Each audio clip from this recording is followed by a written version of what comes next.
আসসালামু আলাইকুম everyone, welcome to my channel. আজ আপনাদেরকে নিয়ে আল্লা যাব মোস্ট বিউটিফুল ট্রেনে চড়ে, এবং তার জন্য সকাল সকাল রেডি হয়ে বের হয়ে গেলাম নানমুয়ার রেল স্টেশনের উদ্দেশ্যে। মূলত আমাদের লাগেজগুলো আমাদের গাড়ির সাথেই যাবে। আমাদের ট্রাভেল এজেন্সি আগে থেকে অনলাইনে বুক করে রেখেছিলেন ট্রেনের টিকিট, এবং the train was just on time. I was super excited because এতদিন যে মোস্ট বিউটিফুল ট্রেন রাইডের ভিডিও দেখেছি সেটা আজ আমি ইন রিয়েল লাইফে এক্সপেরিয়েন্স করব। আমাদের ট্রেন টিকিট ছিল ফার্স্ট ক্লাসের। এত সুন্দর ভিউ, মাশাআল্লাহ। এই ট্রেন রাইডে আপনি মেঘে ঢাকা পাহাড়, টি প্লান্টেশনের পাশাপাশি অনেকগুলো ওয়াটারফলেরও দেখা পেয়ে যাবেন। ট্রাস্ট মি, ট্রেন রাইডটা মিস করলে শ্রীলঙ্কায় আসাটাই কিন্তু বৃথা।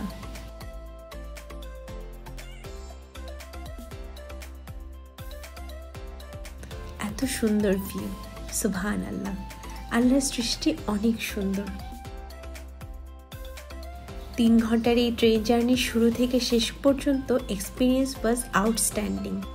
ছবির মতো সুন্দর ভিউ, মাশাআল্লাহ। আমার মনে হচ্ছিল 3 ঘন্টার এই পুরো জার্নিটাই আমি ক্যামেরা বন্দি করে রাখি, এত সুন্দর ভিউ। বিউটিফুল একটা ট্রেন রাইডের পর এই যে চলে আসলাম আমরা আল্লা স্টেশনে। এখন এই স্টেশন থেকে চলে যাব আমরা আমাদের হোটেলে। আর এটা হলো আমাদের আল্লাহর হোটেল, আল্লা হেরিটেজ।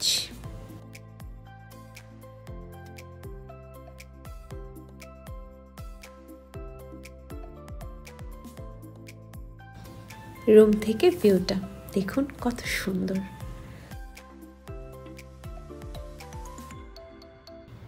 চলুন তাহলে আমার রুমটা দেখাই।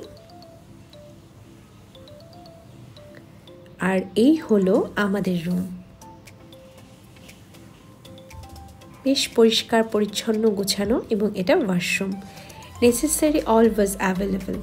দেন ফ্রেশ হয়ে চলে আসলাম রাভানা পুল ক্লাবে, which is hosted by 98 acres resort and spa. এটা অনেক সুন্দর একটা প্লেস। এন্ট্রি ফি দিয়ে ঢুকতে হলেও আপনি ফুড প্রাইসের সাথে কিন্তু এটা অ্যাডজাস্ট করতে পারবেন। এখানে প্রাইভেট পুল এনজয়ের পাশাপাশি রাভানা সুইং, জিপলাইনিং সহ আরও অনেক অ্যাক্টিভিটিস আছে। ওদের ওয়েবসাইটে ভিজিট করলে বিভিন্ন প্যাকেজ পেয়ে যাবেন, আর আপনারা চাইলে অনলাইনে রিজার্ভেশনের অপশন আছে, সো সেখান থেকে বুকিংও দিতে পারবেন।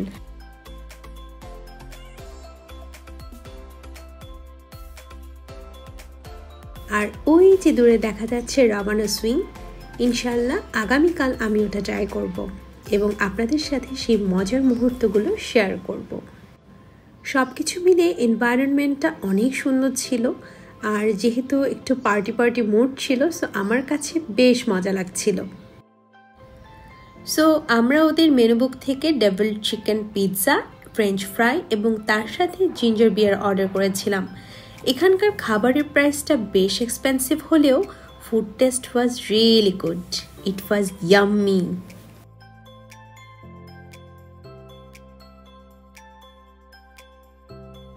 আমরা দুজন মিলে অনেক মজা করে পিৎজাটা শেষ করলাম। পুল ক্লাবটিতে কিন্তু ডিজেরও ব্যবস্থা আছে, সো আপনারা চাইলে বেশ কিছুটা সময় কিন্তু ওখানে স্টে করে এনজয় করতে পারবেন। আমরা বেশিক্ষণ স্টে করিনি, আমরা চলে এসেছিলাম আমাদের হোটেলে, বিকজ আমাদের প্ল্যান ছিল পরদিন খুব সকালে বের হব। এবং আমরা এই যে সকাল সকাল বের হয়ে গেলাম the 9 arch bridge, iconic railway bridge of শ্রীলঙ্কার উদ্দেশ্যে। এই ব্রিজের আরও একটি নাম আছে, এবং সেটা হলো the bridge in the sky. এই স্টানিং কলোনিয়াল এরা রেলওয়ে ব্রিজের বিশেষত্ব হলো এটা কোনো রকম স্টিল ছাড়া শুধুমাত্র ইট, পাথর এবং সিমেন্ট দিয়ে লোকাল বিল্ডাররা ব্রিটিশ ইঞ্জিনিয়ারদের সাথে কনসাল্ট করে নির্মাণ করেছিলেন। এবং 1921 থেকে শুরু করে আজ পর্যন্ত এই ব্রিজটি মাথা উঁচু করে দাঁড়িয়ে আছে চা বাগান এবং পাহাড়ের মাঝখানে, আর তার সাথে ব্রেথটেকিং ব্যাকড্রপ তো আছেই। 9টা আর্চের উপর দাঁড়িয়ে আছে বলে এই ব্রিজের নামকরণ করা হয়েছিল 9 আর্চ ব্রিজ। খুব সকাল অথবা দুপুরের একটু পর 9 আর্চ ব্রিজ ভিজিটিংয়ের জন্য পারফেক্ট টাইমিং। এই সময়টা একটু ক্রাউড কম থাকে, আর যদি আপনি ব্লু ট্রেন পাসিংয়ের সৌন্দর্য উপভোগ করতে চান তাহলে আপনাকে কিছু ফিক্সড টাইম আছে, তখন ভিজিট করতে হবে। এল্লা টাউন থেকে টুকটুকে চলে আসতে পারবেন এখানে সর্বোচ্চ 10 to 15 মিনিট সময় লাগবে।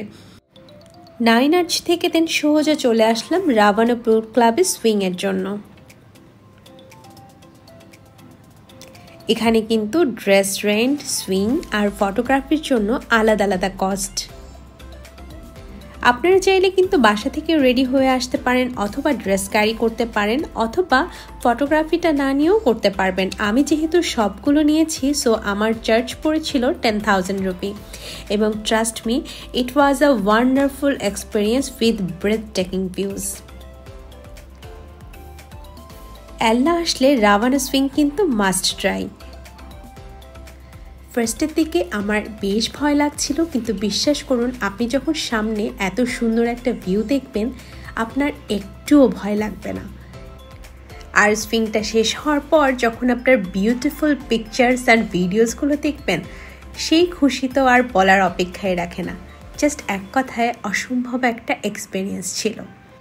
রাভানা পুল ক্লাবে সুইংয়ের পাশাপাশি কিন্তু জিপলাইনিংয়ের সুব্যবস্থা আছে, সো যারা জিপলাইনিং করতে চান তারাও কিন্তু এই সুযোগটা কাজে লাগাতে পারেন। দেখুন আল্লাহর ভিউ, মাশাআল্লাহ, এত সুন্দর। পুল ক্লাবের ঠিক সামনে কিছু ছবি তোলার প্লেস আছে, সো আমি কিছু পোজ দিয়ে ছবি তুলে নিলাম। শ্রীলঙ্কায় আসলে আল্লাহ ভিজিট মাস্ট, বিকজ আল্লাতে আপনি অনেক অ্যাক্টিভিটিস পাবেন এবং সুন্দর ব্রেথ টেকিং ভিউজ তো আছেই তার পাশাপাশি। দেন কিছুটা টাইম স্পেন্ড করে আমরা এখন চলে যাব আমাদের হোটেলে আমাদের জন্য কমপ্লিমেন্টারি ব্রেকফাস্টের ব্যবস্থা ছিল। All over the day was really good, আলহামদুলিল্লাহ। আল্লাতে কিন্তু আল্লাহ রক, লিটল অ্যাডামস পিক, আরও অনেক ভিজিটিং প্লেস আছে, সো আপনারা কিন্তু যারা হাইকিং পছন্দ করেন তারা এই জায়গাগুলোতে ভিজিট করতে পারবেন। আল্লাহর পাহাড়, পর্বত এবং টি প্লান্টেশন সব কিছুর সৌন্দর্য মিলিয়ে এটা কিন্তু বেশ জনপ্রিয় ট্যুরিস্টের কাছে।